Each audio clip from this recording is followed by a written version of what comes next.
আসসালামু আলাইকুম, আমি চম্পা। আপনারা দেখছেন চম্পা কিচেন। আজকে বানিয়েছি একদম ঘরোয়া স্টাইলে সর্ষে বাটা দিয়ে পার্সে মাছের ঝাল।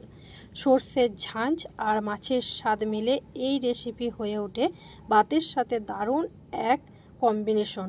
একবার ট্রাই করলে বারবার রান্না করতে মন চাইবে। বন্ধুরা সব কেমন আছেন? আশা করি সব ভালো আছেন। আলহামদুলিল্লাহ আমি ভালো আছি। ভিডিওটা প্রথম থেকে শেষ পর্যন্ত দেখার অনুরোধ রইল। আমি পার্শে মাছটা ভালো করে ধুয়ে ম্যারিনেট করে নেব।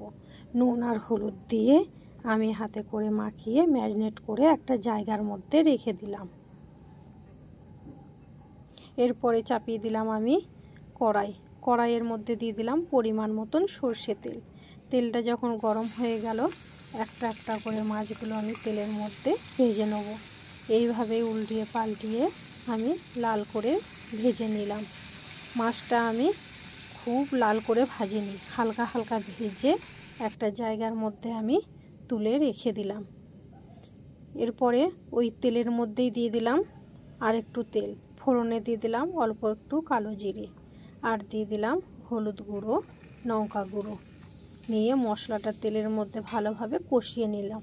দিয়ে দিলাম দুটো কাঁচা লঙ্কা, আর আমি নিয়েছিলাম 2 থেকে 3 চামচ সাদা সর্ষে, আর নিয়েছিলাম একটা পেঁয়াজ। শিলের মধ্যে আমি বেটে নিয়েছি সর্ষেটা আর পেঁয়াজটা। মশলার মধ্যে দিয়ে ভালোভাবে কষিয়ে নেব। দিয়ে দিলাম 1 চামচ জিরে, আর 1 চামচ দিয়ে দিলাম নুন, দিয়ে ভালো করে আমি মশলাটা কষে নেব। এইভাবে 2-4 বার নেড়ে চেড়ে আমি মশলাটা কষে নিলাম। আর দিয়ে দিলাম 1/2 কাপ পানি। পানিটা দিয়ে ভালো করে নেড়ে চেড়ে আমি এখানে ঢাকা দিয়ে দিলাম 10 মিনিটের জন্য।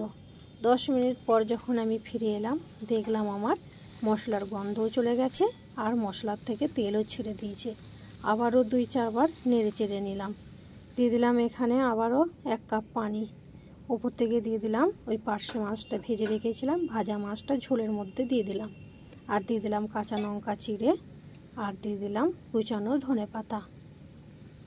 দিয়ে ভালো করে 2-4 বার আবারও নেড়ে চেড়ে নিলাম। নেড়ে আমি ঢাকা দিয়ে দিলাম আধ ঘন্টার জন্য।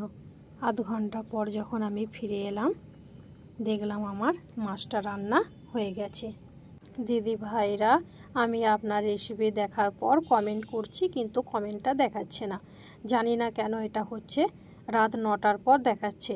আমি সবার পরিবারে রাত 9টার পর চলে যাব। বন্ধুরা, আশা করি রেসিপিটা আপনাদের ভালো লেগেছে। ভালো লাগলে অবশ্যই লাইক, শেয়ার আর সাবস্ক্রাইব করতে ভুলবেন না। আজকের রেসিপি এখানেই শেষ করছি। আবারও নতুন কিছু নিয়ে হাজির হব ইনশাআল্লাহ। তাই সাবস্ক্রাইবার করে নোটিফিকেশন বেল অন করে রাখুন। চম্পা কিচেনের সাথে থাকুন। আরও মজাদার রেসিপি খুব শিগগিরই আসছে। ততদিন ভালো থাকুন, সুস্থ থাকুন। খুদা হাফেজ।